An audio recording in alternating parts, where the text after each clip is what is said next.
Jessie Nolin had spent years soaring through the skies, and even after countless flights, the thrill of her job never waned. As a seasoned flight attendant, she had encountered all sorts of passengers, from anxious first-time flyers to celebrities trying to stay under the radar. But nothing could have prepared her for what was about to unfold on this particular flight. The hum of the engines filled the cabin as passengers settled into their seats. Jessie moved through the narrow aisle, her practiced smile in place, ensuring that everyone was comfortable. She thrived on the unpredictability of her job, meeting people from all walks of life, hearing their stories and witnessing the raw emotions that travel often evoked. It was a role that required patience, warmth, and a keen sense of awareness. As she reached row 14, a burst of childish laughter caught her attention. Seat 14B was occupied by a young boy no more than 6 years old, with tousled brown hair and eyes that sparkled with mischief. He was fidgeting in his seat, making exaggerated hand gestures and producing a series of odd sounds, chirps, whistles, and clicks. Jessie chuckled at his antics, momentarily entertained by his boundless energy. "Hey there, little guy," she said warmly, crouching to his level. "What's your name?" "Sam," he declared proudly, flashing a toothy grin. "Well, Sam, you're quite the entertainer," Jessie said, ruffling his hair. "But we need to keep our voices down, okay? Some people are trying to rest." Sam nodded solemnly, but immediately resumed his hand gestures and noises as soon as Jessie stood up. His father, seated beside him, barely acknowledged the exchange. The man was glued to his laptop, typing furiously, oblivious to his son's behavior. Jessie found it odd, but decided not to push the matter. Parents often tuned out their children during flights, whether due to exhaustion or simple indifference. As Jessie continued her rounds, she kept an eye on Sam. The boy was now peering over his seat, making silly faces at the passengers behind him. A few chuckled in amusement, but others shot irritated glances his way. Jessie sighed. Mischievous children weren't uncommon on flights, but Sam's antics were starting to draw attention. She returned to his row and knelt beside him. "Sam, how about we find something else for you to do?" she suggested. "Would you like to draw?" "I don't have anything to draw with," he replied, shrugging dramatically. Jessie rummaged through her bag and found a pen and a napkin. "Here, draw me something nice." Sam took the pen eagerly and began doodling. Jessie continued down the aisle, relieved that he was occupied, at least for the moment, but peace was short-lived. Moments later, a shrill whistle rang out. Jessie turned to see Sam waving his napkin triumphantly, his face alight with excitement. "Look what I made," he called out, waving the napkin in the air. "That's great, Sam," Jessie said, forcing a smile. "But let's keep our voices down, okay?" Sam nodded, but his enthusiasm couldn't be contained. He was up on his knees again, peeking over seats, engaging other passengers in his antics. Jessie's patience began to wear thin. "Sam, honey, please sit still," she said firmly. "But I'm bored," he whined. Jessie shot a glance at his father, silently pleading for assistance. The man finally looked up from his laptop, his expression blank. "Sam, buddy, sit down," he muttered, before immediately returning to his screen. Sam pouted but obeyed, for all of 5 seconds. Jessie exhaled slowly.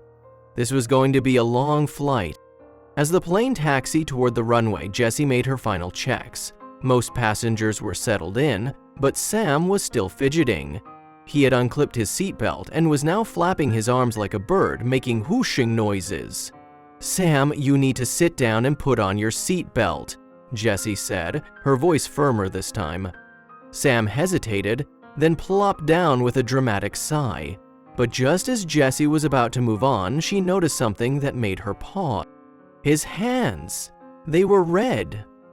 She crouched down again, her amusement replaced by concern. "Sam, can I see your hands?" He extended them without hesitation, assuming it was part of the game. Jessie's heart skipped a beat. His palms were covered in a rash, angry red patches with faint scratch marks. It wasn't just from fidgeting. Something was wrong.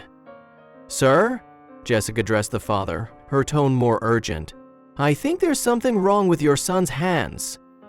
The father blinked, finally tearing himself away from his laptop. He glanced at Sam's hands and his face paled. Sam, what's going on? The boy didn't answer. He just kept making those strange signs with his fingers. Jessie suddenly realized something crucial. These weren't just playful gestures. They were deliberate. Sam, she said slowly, are you trying to tell me something? His eyes widened slightly as if he were relieved that she was paying closer attention. He made another series of signs, his fingers moving quickly in the air. Jessie's breath hitched. She wasn't fluent in sign language, but she recognized enough to understand one thing. Sam was trying to communicate. Her stomach tightened. This wasn't just a restless child acting out. Something was very, very wrong. She turned back to his father. Sir, does Sam have a condition? Is he deaf? The father's face went blank for a moment before realization dawned. Oh no, he can hear just fine, he said hastily. He's just been acting strange all day. Jessie wasn't convinced. Sam's hands were still moving in those urgent motions. He was trying to tell her something, but she couldn't decipher it. She took a deep breath. Sir, I think we need to get a closer look at what's happening here. His rash, his behavior, something isn't right. The plane had just reached the runway, and Jessie knew she had only moments to act before takeoff. She turned toward the intercom and signaled to a fellow flight attendant. Get the first aid kit, she whispered urgently. The other attendant hurried off, and Jessie focused on keeping Sam calm. Sweetheart, I'm going to help you, okay? She said softly. Sam nodded but continued scratching his hands. His face was beginning to show signs of redness as well. Jessie felt her pulse quicken. Was this an allergic reaction? A viral infection? The father was finally paying full attention, his laptop forgotten. Do you think it's serious? He asked, worry creeping into his voice. I don't know, Jessie admitted, but we need to be safe. At that moment, the captain's voice crackled over the intercom. Ladies and gentlemen, we have a slight delay. Please remain seated while we assess the situation. Jessie turned to the father. Sir, I need you to help me keep Sam calm while we figure this out. The father nodded, looking more concerned by the second. For the first time, he reached out and held Sam's hands, as if only now realizing how red and swollen they had become. Jessie's mind raced. The plane hadn't taken off yet, but she knew they were cutting it close. If this was an emergency, they needed to act fast. She looked down at Sam, who was now watching her intently, his little fingers still moving in those cryptic gestures.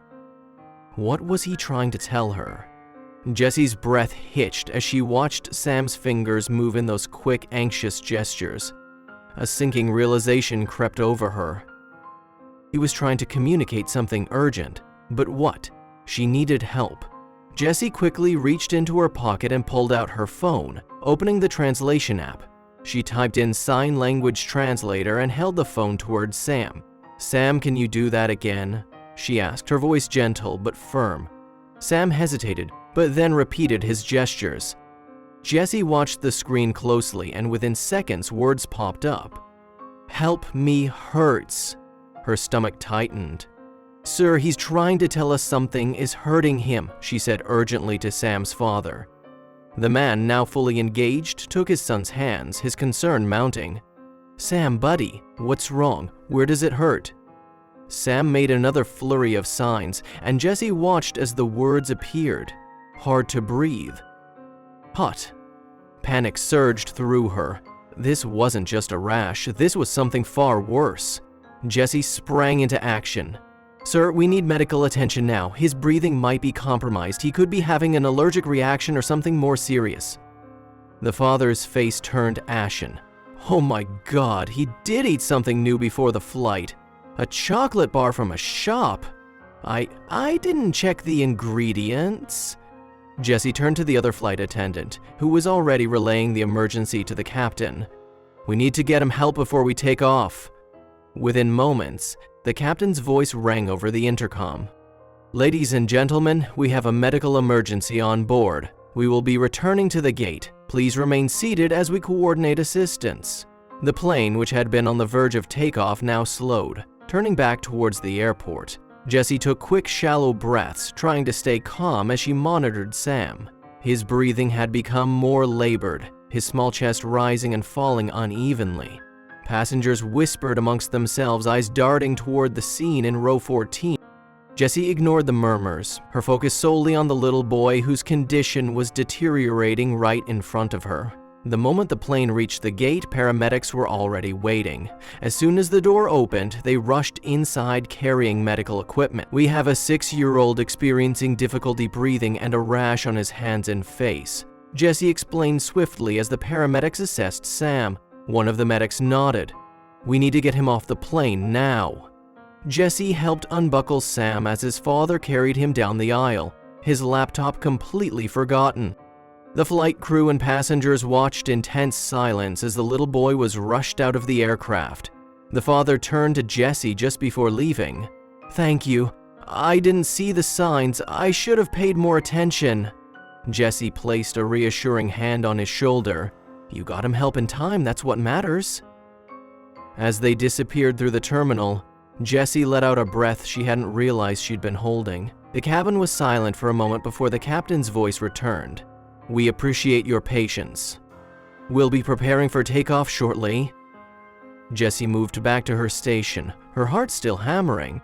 The flight had nearly turned tragic, but she had caught it in time. She had saved a life today.